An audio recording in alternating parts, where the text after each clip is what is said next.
നമസ്കാരം. അല്ല മമ്മാലിയോ എപ്പോ വന്നു? ഞാൻ രാവിലത്തെ വണ്ടിക്ക് വന്നു. ക്യാബിനറ്റ് മീറ്റിംഗ് ഉണ്ട്. മമ്മാലി ഉച്ച കഴിഞ്ഞ് ഓഫീസിലേക്ക് വരും. നമുക്ക് അവിടെ സംസാരിക്കാം. അത് വാങ്ങിച്ചോളൂ. ഞാനിന്ന് പറഞ്ഞ കാര്യം എനിക്ക് ഓർമ്മയുണ്ട്. എല്ലാം ശരിയാക്കാം. സാറാ, അമ്പലത്തിനടുത്ത് പള്ളിമണിയും തിറക്കാൻ സാറും തീർത്തു തരണം. സാധിക്കില്ലെന്ന് ഞാൻ നേരത്തെ പറഞ്ഞില്ലേ. അച്ഛന്മാരുടെ താളത്തിന് തുള്ളാൻ എന്നെ കിട്ടില്ല. തനിക്കെന്തായിട്ട് നിർബന്ധം? അവർ നേരിട്ട് വരട്ടെ, അപ്പൊ ആലോചിക്കാം. നമസ്കാരം സാർ. ഇവന്റെ കാര്യം ഞാൻ മിനിസ്റ്ററോട് പറഞ്ഞിട്ടുണ്ട്. പോയി കണ്ടാ മതി. ശരി സാർ.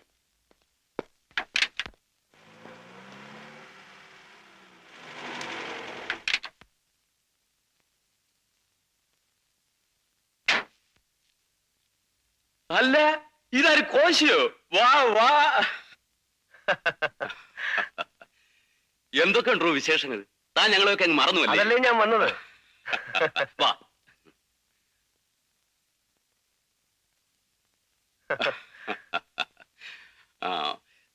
തനിക്ക് ധൃതിയൊന്നുമില്ല? ഒരു ധൃതിയുമില്ല.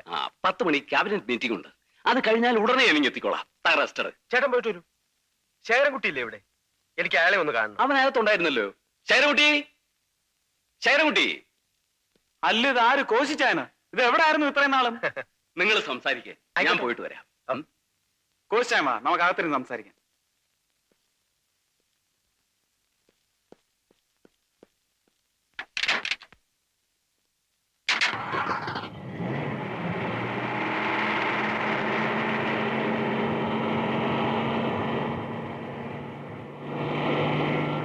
ആയ കാലത്ത് ആളും അർച്ചവും നൽകി ഞാൻ സഹായിച്ചിട്ടുണ്ട് ശേഖരൻകുട്ടിയുടെ അച്ഛനെ. അത് കോശിച്ചായൻ പറയണോ? ഇന്ന് ഞാൻ അല്പം ക്ഷീണത്തില. ഇതുവരെ ഞാൻ ഒന്നും തിരിച്ചു ചോദിച്ചിട്ടില്ല. ശേഖരൻകുട്ടി എന്നെ ഒന്ന് സഹായിക്കണം. പറയൂ കോശിച്ചായ, ഞാൻ എന്താ ചെയ്യേണ്ടത്? ശേഖരൻകുട്ടി, എനിക്കൊരു ബിസിനസ് പ്രപ്പോസൽ ഉണ്ട്. ഗഞ്ചാവ്, ബ്രൗൺ ഷുഗർ, ഹാഷിഷ്, ഹെറോയിൻ അന്താരാഷ്ട്ര വിപണികളുള്ള മയക്കുമരുന്നുകൾ. ഇവിടെ ഗഞ്ചാവ് സുലഭമായി കിട്ടും. അതിനെ ഹാഷിഷ് ആക്കാനുള്ള പ്രോസസ് എനിക്കറിയാം. 1 കിലോ ഹെറോയിന് ഇന്റർനാഷണൽ മാർക്കറ്റിൽ 4 ലക്ഷം രൂപ വില കിട്ടും. നമുക്ക് ചിലവ് 25,000 രൂപയും. 1 കിലോ സ്വർണം വിറ്റാൽ കിട്ടുന്ന ലാഭത്തെക്കാളും 200 ഇരട്ടി. സ്വാഭാവികമായും ലാഭം കൂടുമ്പോൾ റിസ്ക്കും കൂടും, ഒപ്പം ശത്രുക്കളും. അതുകൊണ്ട് പൊളിറ്റിക്കൽ പ്രൊട്ടക്ഷൻ ഇല്ലാതെ എനിക്ക് ഈ ബിസിനസ് ചെയ്യാൻ പറ്റില്ല. അതിന് എനിക്ക് ശേഖരൻകുട്ടിയുടെ സഹായം വേണം. അതുകൊണ്ട് ശേഖരൻകുട്ടിക്കുള്ള ഗുണം 50-50 ഇൻ റിസ്ക് ആൻഡ് കോസ്റ്റ്. പുതിയൊരു ഏർപ്പാടാ. എനിക്കൊന്ന് ആലോചിക്കണം കോശിച്ചായ. നോ, നമുക്ക് ഈ ബിസിനസ് വേണ്ട. എന്താ കാര്യം? Narcotics is a dirty business. സ്വർണമോ മറ്റുള്ള സാധനങ്ങൾ പോലെ അല്ല മയക്കുമരുന്ന്. It's a killer drug. ആളെ കൊല്ലി. ലക്ഷക്കണക്കിന് ആളുകളുടെ ക്ഷാമം ഏൽക്കേണ്ടി വരും. എന്ത് ലാഭം കിട്ടിയാലും നമ്മൾ ഈ ബിസിനസ് ചെയ്യില്ല. കള്ളക്കടത്തുകാരനും കരിഞ്ചന്തക്കാരനും സമൂഹത്തോട് എന്ത് ബാധ്യതയാണുള്ളത്? എങ്ങനെയെങ്കിലും 10 കാശുണ്ടാക്കാൻ നേരത്താ അവന്റെ ഒരു ആദർശം. എങ്ങനെയെങ്കിലും കാശുണ്ടാക്കിയാൽ മതിയെങ്കിൽ നമുക്കൊരു കാര്യം ചെയ്യാം. മാമാ പണി ചെയ്യാം. ശരിയാ, ഡീസന്റ് കാര്യം.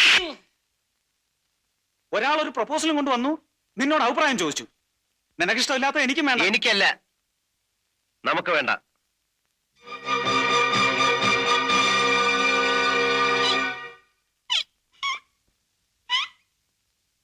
വേദനിച്ചോ? നോ, లేదండి. മരവിച്ചുപോയി, മറുത്തുപോയണ്ടേ. അവനോടുള്ള ദേഷ്യം തീർത്തതാ. അവന് കിട്ടേണ്ടതായിരുന്നു. എന്നാലും കിട്ടിയത് എനിക്കാണല്ലോ. എടാ ചാണക്യ, ഈ സാഗറിന് എന്താ ഒരു മാറ്റം? അവൻ നന്നാവാൻ തീരുമാനിച്ചോ? എനിക്കത് നേരത്തെ തോന്നിയതാ. ഒരുത്തൻ നന്നാവുന്നതും നശിക്കുന്നതും പെണ്ണ് കാരണമാണെന്ന് കേട്ടിട്ടില്ലേ? ഇവിടെ സംഭവിച്ചിരിക്കുന്നു അതാ. അന്ന് വീക്കിലി ന്യൂസ് വന്നതിനെ കുറിച്ച് അവളോട് ചോദിക്കാമെന്ന് പറഞ്ഞപ്പോ എന്താ ജാക്കി പറഞ്ഞത്? പോട്ടേന്ന്. അതിന് അവനെ കുറിച്ചല്ലേ ന്യൂസ് വന്നത്? അതെ. അതുകൊണ്ട് ആർക്കാ നഷ്ടം? ജാക്കി എവിടെ ആർക്കറിയാം? അതിലെന്താ എഴുതിയിരുന്നത്? അധോലോക നേതാവും കള്ളക്കടത്തുകാരനുമായ ജാക്കിയുടെ സഹായം കൊണ്ട് മുഖ്യമന്ത്രി രക്ഷപ്പെട്ടു. അപ്പൊ നാണക്കേട് ആർക്കാ? അച്ഛന്. നീ നൈന. പിന്നെന്തിനാ അവൻ എതിർക്കുന്നു? പോട്ടെ എന്ന് പറയാമല്ലോ. ശേഖരൻകുട്ടിക്ക് അറിയാമോ, ആ പെണ്ണ് എപ്പോ നോക്കിയാലും അവന്റെ വീട്ടിൽ തന്നെ. താൻ കണ്ടോ? കണ്ടോന്നോ? അന്ന് അവനെ വിളിക്കാൻ അവന്റെ വീട്ടിൽ ചെന്നില്ലേ? അന്ന് ഞാൻ ഈ കണ്ണുകൊണ്ട് കണ്ടതാ. എന്ത് കളിയും ചിരിയും ആയിരുന്നു രണ്ടുപേരും കൂടി. ഞാനൊരുത്തൻ അവിടെ നിപ്പുണ്ടെന്ന വിചാരമേ അവർക്കില്ല. ശേഖരൻകുട്ടി, തനിക്ക് ശക്തിയേ ഉള്ളൂ, ബുദ്ധിയില്ല. അത് അവന്റെ കയ്യില്ല. അവൻ ഇഷ്ടമില്ലാത്തത് കൊണ്ട് ആ ബിസിനസ് വേണ്ടെന്ന് വെച്ചാൽ അതിന്റെ നഷ്ടം ആർക്കാ? തനിക്കും കോശിക്കും. ആരാടാ ബിസിനസ് വേണ്ടാന്ന് വെച്ചത്? ശേഖരൻകുട്ടിക്ക് ബുദ്ധി ഉണ്ടോന്ന് കാണിച്ചു കൊടുക്കാം.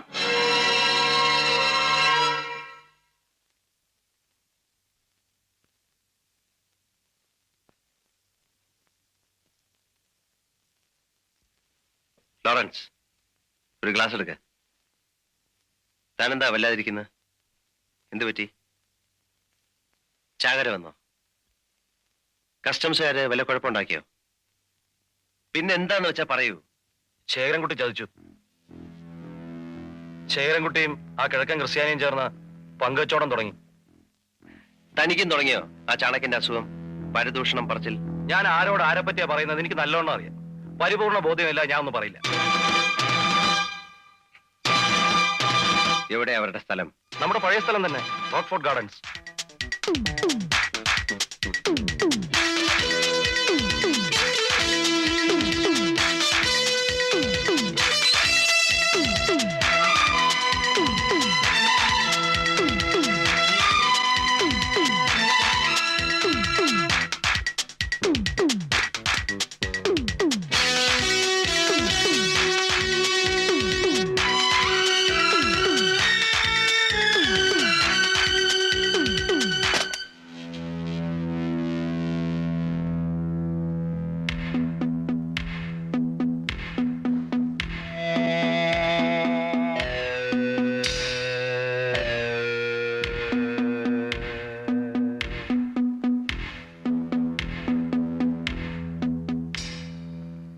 ഈ മീൻ്റെ അകത്തെ പണി കൊള്ളാലോ കോശ. ഇനി എന്തെല്ലാം പണി കിടക്കുന്നു.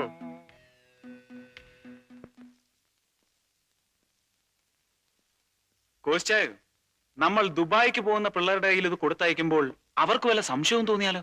ഏയ്, നമ്മൾ റിക്രൂട്ട് ചെയ്ത് അയക്കുന്ന പിള്ളേരല്ലേ, കമാന്നൊരു അക്ഷരം മിണ്ടില്ല, പറയുന്നത് പോലെ ചെയ്തോളൂ. ഇനി കസ്റ്റംസുകാർക്ക് വല്ലതും? നോർമൽ കേസിൽ ഇതൊന്നും അവർ ചെക്ക് ചെയ്യാൻ പോകുന്നില്ല. ഇനി അഥവാ ചെക്ക് ചെയ്താൽ തന്നെ ശേഖരൻകുട്ടിയല്ലേ കൂടെ ഉള്ളത്. അത് ശരി.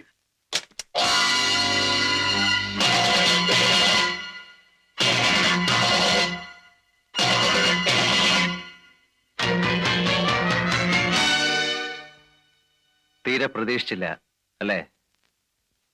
എങ്ങനെയുണ്ട് പുതിയ പങ്കുവച്ചോടം?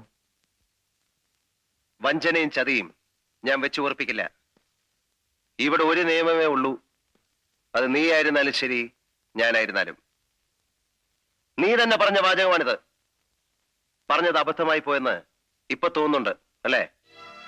ഞാൻ ആരെയും വഞ്ചിച്ചിട്ടില്ല, ചതിച്ചിട്ടുമില്ല. നിനക്കിഷ്ടമില്ലെന്ന് പറഞ്ഞോണ്ടല്ലേ? കഴിഞ്ഞ ദിവസം നമ്മൾ ഇതിനെക്കുറിച്ച് സംസാരിച്ചപ്പോ നീ എന്താ പറഞ്ഞത്? എനിക്കിഷ്ടമല്ലാത്തത് നിനക്കും വേണ്ടെന്ന് അല്ലേ? നട്ടലുള്ള ആണായിരുന്നെങ്കിൽ നീ അന്ന് പറയണമായിരുന്നു നീ ഇത് ചെയ്യുമെന്ന്. എനിക്കിപ്പോഴൊരു കാര്യം അറിയണം. നീ തുടങ്ങിയ പുതിയ ബിസിനസ് നിർത്താൻ തയ്യാറാണോ അല്ലയോ എന്ന്. നീ എന്നെ പേടിപ്പിക്കൊന്നും വേണ്ട. 4 കാശിന് വിലയില്ലായിരുന്ന നിന്നെ ജാക്കിയാക്കിയത് ഞാനാണ്. നീ ശേഖരൻകുട്ടി ഒരു ചുക്കും ആക്കിയിട്ടില്ല. Don't try to boss me. നീ എന്റെ വലിയ സുഹൃത്താണെന്ന വിചാരം ഉണ്ടെങ്കിൽ അതം കളഞ്ഞേര്. You are only my business partner. ഇപ്പോഴെങ്കിലും പറഞ്ഞത് നന്നായി. നമുക്ക് പിരിയാം. Come on, we will part. ബുദ്ധിമുട്ടുണ്ട്. ഒരു സുപ്രഭാതത്തിൽ വന്ന് പാർട്ട്ണർഷിപ്പ് ചെയ്യണമെന്ന് പറഞ്ഞാൽ നടക്കില്ല. നടക്കണം, അല്ലെങ്കിൽ നടത്തും. ഇന്നു മുതൽ നിനക്ക് നിന്റെ വഴി, എനിക്ക് എന്റെ വഴി. Lawrence. Jackie, you will regret. 32 ചേരിക്കാരുടെയും ആ പത്രക്കാരി പെണ്ണിന്റെയും പിൻബലത്തിലാണ് നീ ഇതൊക്കെ പറയുന്നതെന്ന് എനിക്കറിയാം. നാളെ സൂര്യൻ ഉദിക്കുന്നതിന് മുമ്പ് അവർ നിന്നെ തള്ളി പറയും. ശേഖരൻകുട്ടി, നീ മന്ത്രിയുടെ അല്ല ചക്രവർത്തിയുടെ മകനായാലും ശരി, നിന്റെ പെറുക്കിത്തരം നിന്നെ വിട്ടുപോകില്ല. I pity you bastard.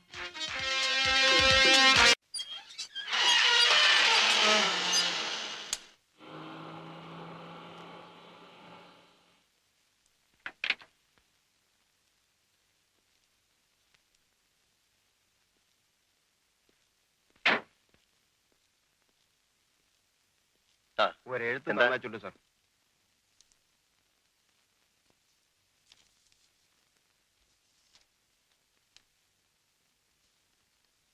സാഗറിന് ഞാൻ ഈ എഴുത്തെഴുതുന്നത് പേടിച്ചു വിറച്ചുകൊണ്ടാണ്. ഇവിടെയുള്ളവർ ഓരോന്ന് പറയുന്നു. സാഗറും ശേഖരൻകുട്ടിയും തെറ്റിയെന്നും ഭയങ്കര വഴക്കാണെന്നും അയാൾ സാഗറിനെ ഉപദ്രവിക്കുന്നും മറ്റും. സാഗറിനെ അയാൾ... എനിക്കിവിടെ ഒരു മനസമാധാനവും ഇല്ല. രാത്രി ഉറങ്ങാനേ കഴിയുന്നില്ല. എനിക്ക് സാഗറിനെ ഒന്ന് കാണണമെന്ന് തോന്നി. അതുകൊണ്ടാ എഴുത്തു കൊടുത്തയച്ചത്. കണ്ടില്ലേ, ഇപ്പൊ മനസമാധാനമില്ലേ? ആദ്യമായിട്ടാ എന്റെ കാമുകി എനിക്കൊരു കത്തെഴുതുന്നത്. പക്ഷേ ഉള്ളടക്കം മോശമായി പോയി. അല്ല, ഇങ്ങനെയാണോ ഒരു കാമുകി കത്തെഴുതുന്നത് എന്ന് ചോദിച്ചു പോയതാ. ജ്യോതി, നീ എന്തിനാ അവരും പറയുന്ന കേട്ട് വിഷമിക്കുന്നത്? നീ വിചാരിക്കുന്ന തരത്തിലൊന്നും സംഭവിച്ചിട്ടില്ല, ഒന്നും സംഭവിക്കാനും പോകുന്നില്ല. ഞാനും ശേഖരൻകുട്ടിയും തമ്മിൽ തെറ്റിയിട്ടൊന്നുമില്ല. ഞങ്ങൾ തമ്മിൽ ചെറിയൊരു അഭിപ്രായ വ്യത്യാസം പങ്കുവെച്ചോടെ നിർത്തി. പിന്നെ എനിക്ക് ഈ തൊഴിൽ തുടർന്നു കൊണ്ടുപോകാൻ യാതൊരു താല്പര്യവുമില്ല. ജ്യോതിയെ ഞാൻ വിവാഹം ചെയ്യുമ്പോൾ എനിക്ക് ഈ തൊഴിലുമായി യാതൊരു ബന്ധവും ഉണ്ടാവരുത്. അതുകൂടി കണ്ടുകൊണ്ടാണ് ഞാൻ ശേഖരൻകുട്ടിയുമായി പിരിഞ്ഞത്. എന്താ, സമാധാനമായില്ലേ? ദൈവമേ, ഏതായാലും ഇപ്രാവശ്യം ഞാൻ രക്ഷപ്പെട്ടു. ആദ്യമായി എന്റെ കാമുകിയുടെ മുഖത്ത് വിരഹവേദനയില്ല, കണ്ണുനീരില്ല, കരച്ചിലില്ല. ഞാൻ വരട്ടെ.